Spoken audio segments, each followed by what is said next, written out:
Telangana intermediate کے نتائج کل جاری ہوں گے۔ ذرائع کے مطابق نامپلی حیدرآباد میں واقع انٹر بورڈ کے دفتر میں وزیر تعلیم سبیتا اندرا ریڈی کے ہاتھوں کل 9 مئی 2023 بروز منگل صبح 11 بجے انٹرمیڈیٹ سال اول و دوم کے نتائج ایک ساتھ جاری کیے جائیں گے۔ واضح رہے کہ انٹرمیڈیٹ کے سالانہ امتحانات 15 مارچ سے 5 اپریل تک منعقد ہوئے تھے۔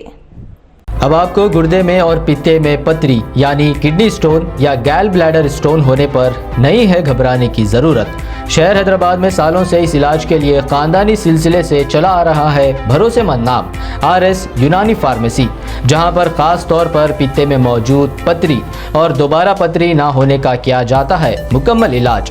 آپ کو اس درد سے ہمیشہ کے لیے مل جائے گا چھٹکارا۔ نو سائیڈ ایفیکٹس، نو آپریشن، تشخیص کرتے ہوئے دوائی کی جاتی ہے فراہم۔ تو دیر نہ کرے، جلد ہی تشریف لائے۔ RS یونانی pharmacy, Bahadurpura X road, opposite Canara bank, Hyderabad. مزید تفصیلات کے لیے ربط کریں۔ اگر آپ نے ہمارے چینل کو ابھی تک سبسکرائب نہیں کیا ہے تو یہاں پر ریڈ کلر کا سبسکرائب بٹن دکھ رہا ہے، اسے کلک کریں اور ہمارے چینل کو سبسکرائب کیجیے، اور ساتھ ہی ساتھ بیل آئیکن کو بھی کلک کیجیے، جس سے آپ کو تازہ اپڈیٹ ملتی رہے۔